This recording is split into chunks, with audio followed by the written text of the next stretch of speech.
I'm just going to tell you a little bit about the history of the place.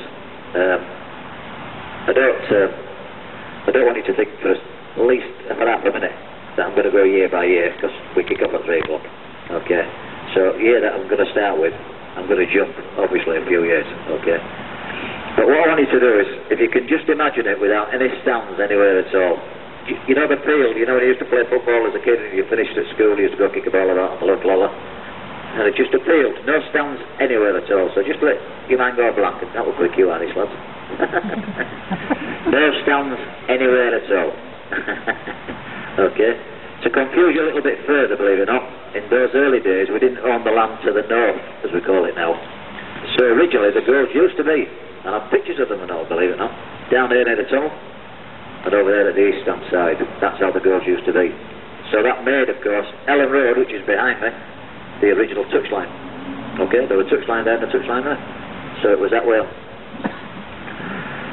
The year I'm talking about is 1904, and the first team that played down here that represented Leeds as a city was actually called that, of course. There were the forerunners of Leeds United who were called Leeds City. Now what you must grasp at this point in the actual tour is that football in the north in those days was a completely, more or less, new sport.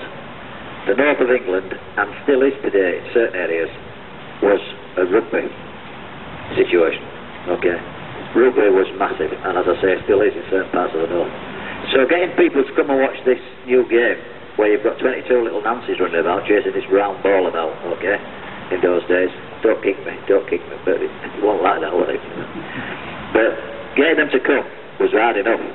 Getting them to stand in the bad weather was even worse. So what they did, some guy had a bright idea, because here used to be a mud slope, this paddock area here. None of this was here, of course, but just there was a mud slope. So what they did, in 1905, after they bought the land at the north, turned the goal down north and south, they thought, we'll do something at this side. So what they did is they went down to the local railway department and they bought sleepers, so you adults know what they are, of course. They come in long lengths, just like telegraph poles, as long as that, but the square blocks. So what they did is they built themselves a wooden staircase, you see. Because originally somebody cut the stairs in the mud, and that gave them the idea. I mean, that was fine, because people at the back could see as well as the people at the front on the mud. But then when it rained, everybody ended up back at the front again, of course. Okay?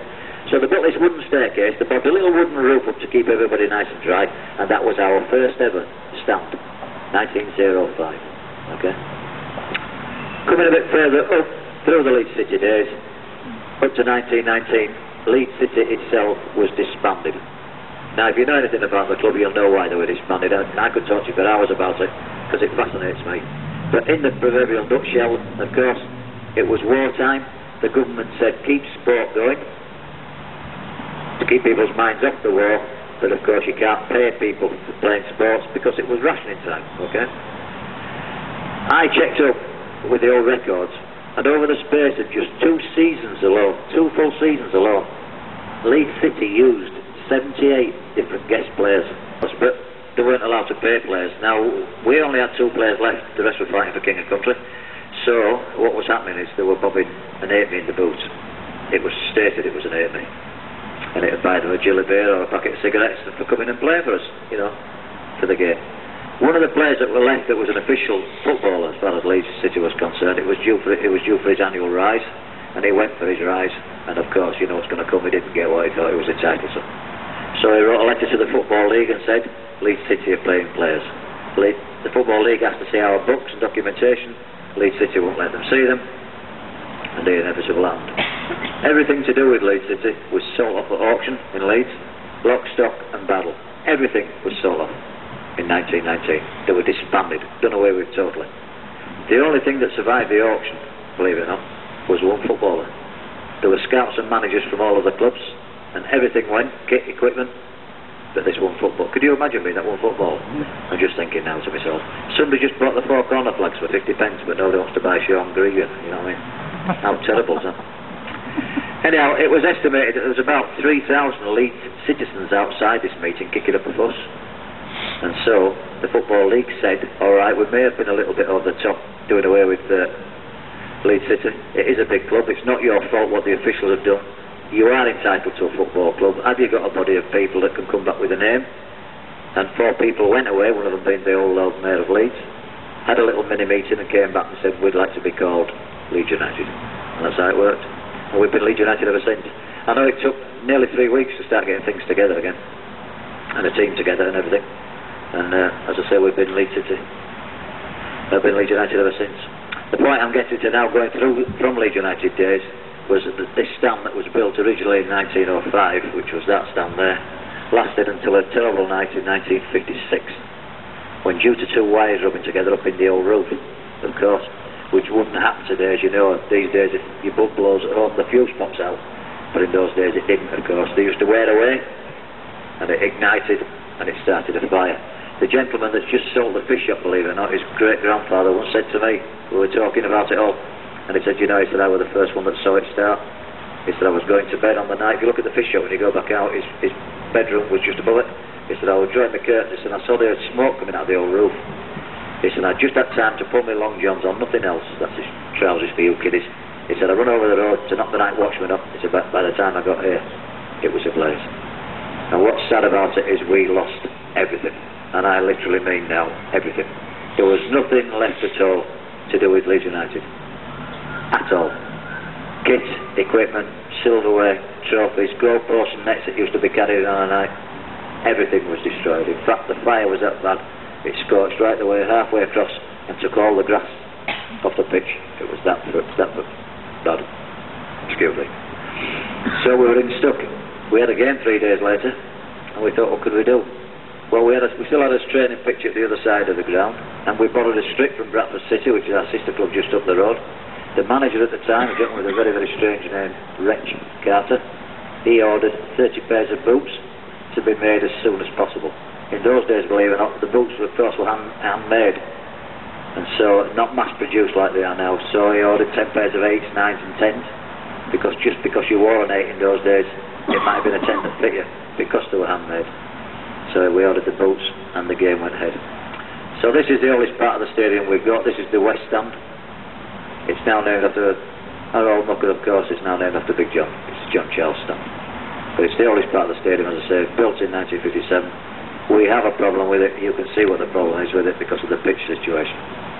The pitch gets very, very little sunshine at this side. You see, we've all gone for the continental idea. Keep everybody nice and warm and dry, fill all the corners in, look.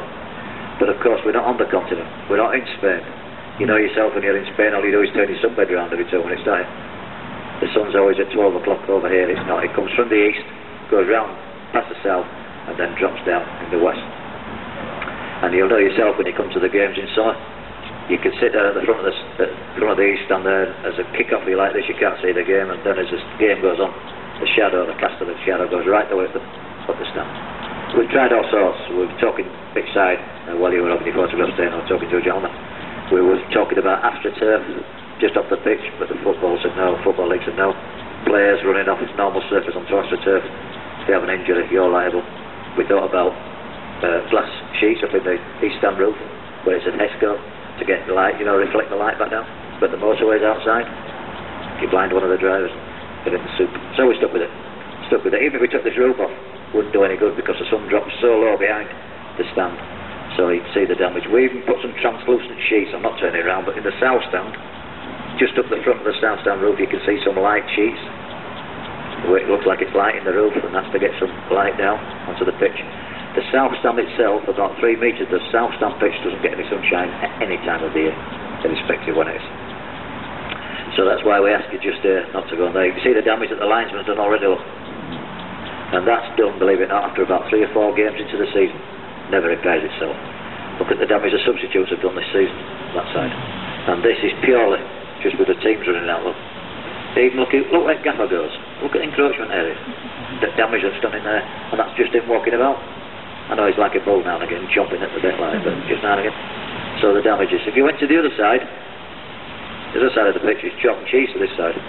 It's as green as they come over there, but that's the problem. Compare the beach dog. See, he's getting closer.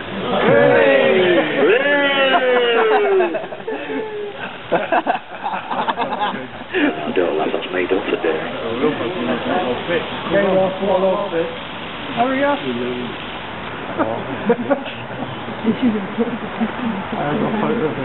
Impulse. Decided, laugh.